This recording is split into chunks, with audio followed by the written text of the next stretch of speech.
آپ کے سیرت نگاروں نے ایک واقعہ بیان فرمایا ہے سیرت کی مختلف کتابوں میں۔ اس واقعے سے آپ کو اندازہ ہوگا کہ خلیفہ رسول امیر المومنین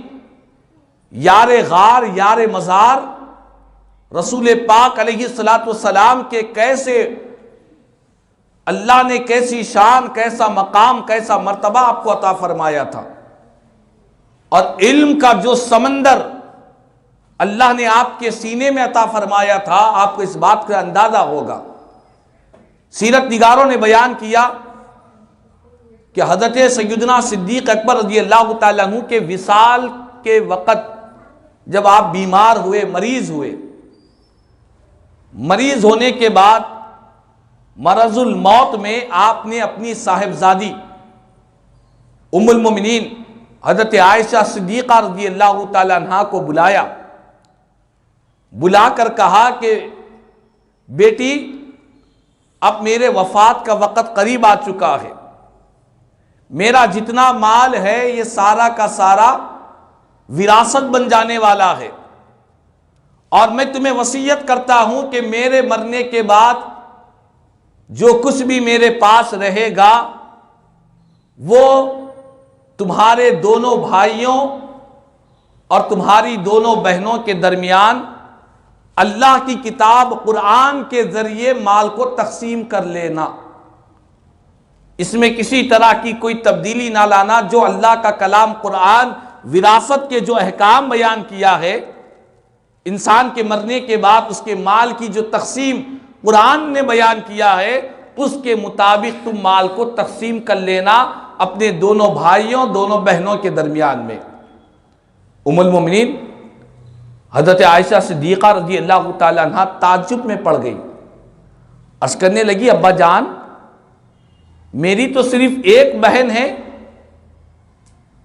دوسری بہن تو میری نہیں ہے، اور آپ فرما رہے ہیں کہ دونوں بہنوں میں مال کو تقسیم کر دینا، میری تو بہن ایک ہی ہے۔ قربان جائے خلیفہ اول امیر المومنین حضرت سیدنا صدیق اکبر رضی اللہ تعالیٰ عنہ کے علم پر، آپ کے فہم و فراست پر قربان جائے، آپ نے فرمایا کہ ہاں تمہاری ایک بہن تو اب زندہ ہے، اب باحیات ہے، لیکن ایک اور میری زوجہ کے بطن میں حمل ہے، اور اس حمل سے ہونے والی جو تولد ہوگا وہ ایک لڑکی کی ولادت ہوگی، جب وہ لڑکی پیدا ہوگی تو وہ تمہاری بہن رہے گی، انہیں بھی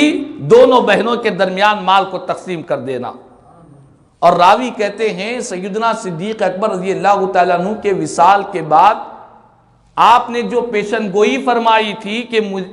میری زوجہ حاملہ ہے اور اس حمل سے لڑکا پیدا نہیں ہوگا، لڑکی پیدا ہوگی، قربان جائے ماں کے پیٹ میں کیا ہے آپ نے ولادت سے پہلے ہی بتلا دیا، اعلان کر دیا۔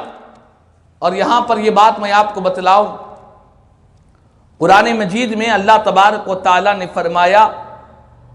کہ کچھ علوم خمسہ جسے کہتے ہیں کہ 5 ایسے علوم ہیں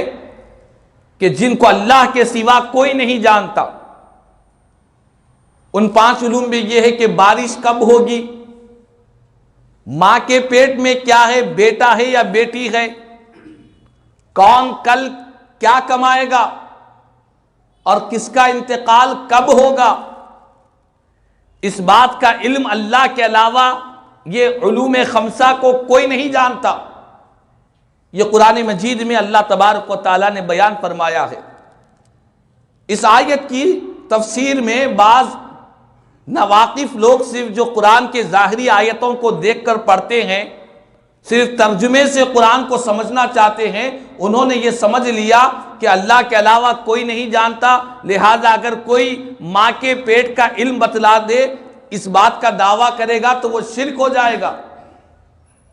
بارش ہونے کا کسی نے پہلے سے ہی کہہ دیا اور بارش ہو گئی تو وہ سمجھ گئے کہ یہ علم غیب ہے، اللہ کے سوا کوئی نہیں جانتا۔ لیکن ہمارے علماء نے بالکل واضح انداز میں بیان فرمایا کہ یقیناً یہ چیزیں چھپی ہوئی ہے، بارش کا ہونا، کون مال کل کون کیا کمائے گا، کون کہاں پر کس زمین پر مرے گا، ماں کے پیٹ میں کیا ہے، یقیناً یہ علوم غیبیہ ہے۔ کوئی انسان اپنے فہم سے، اپنی عقل سے، اپنی فراست سے ان چیزوں کو نہیں جان سکتا، لیکن جسے اللہ تبارک و تعالی بتلا دے وہ ضرور جانا کرتا ہے۔ جو رب جس کو اس بات کی خبر دے، رب تعالیٰ جس کو اس علم کا، ان علوم کو عطا فرمائے، وہ اللہ کی عطا سے جان سکتا ہے ماں کی پیٹ میں کیا ہے،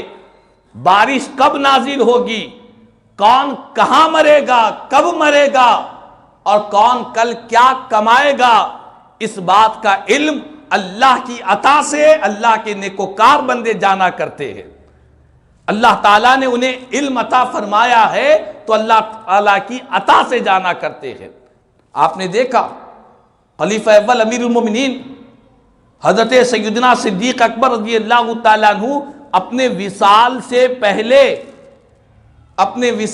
پہلے یہ بات بتلا رہے ہیں کہ میرے زوجہ، میری اہلیہ حمل سے ہے اور ان کے حمل سے پیدا ہونے والی ایک لڑکی ہوگی، لڑکا پیدا نہیں ہوگا۔ اور راوی کہتے ہیں جیسی آپ نے پیشن گوئی فرمائی تھی ویسا ہی ہوا، آپ نے جس حمل کے لڑکی کی پیدائش کے بارے میں کہا تھا لڑکی ہی کی ولادت ہوئی ہے۔ تو ایسے بے شمار واقعات اولیاء اللہ سے واقع ہوئے ہیں کہ کون کب پیدا ہوگا۔ کئی اولیاء اللہ، بزرگان دین، اکابرین، اللہ کے نیکوکار بندوں کی زندگیوں سے یہ بات ملتی ہے کہ انہوں نے وقت سے پہلے ہی ہر چیز کا لوگوں کو خبر دی، اور جیسی انہوں نے خبر دی ویسا ہی واقعہ رونما ہوا ہے۔ تو یہ علوم غیبیہ اہل سنت والجماعت کا یہ عقیدہ ہے کہ اللہ کا جو علم ہے اس کا ذاتی علم ہے، اس کا ازلی علم ہے، ابدی ہے، قدیم ہے، کبھی اللہ کے علم کا فنا نہیں ہے، اس کے کسی نے عطا نہیں کیا۔ اور جو بندوں کا جو علم ہے وہ اللہ کی عطا سے ہے، عطائی علم ہے۔ بندوں کا جو علم ہے وہ قدیم علم نہیں ہے،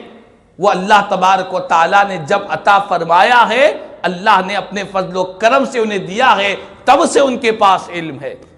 تو بہرحال خلیفہ اول امیر المومنین حضرت سیدنا صدیق اکبر رضی اللہ تعالیٰ عنہ کو اللہ نے ایسی فہم و فراست، ایسی عقل کامل عطا فرمائی، ایسا علم عطا فرمایا کہ پیدائش سے پہلے ہی آپ نے کہہ دیا کہ لڑکی کی ولادت ہوگی۔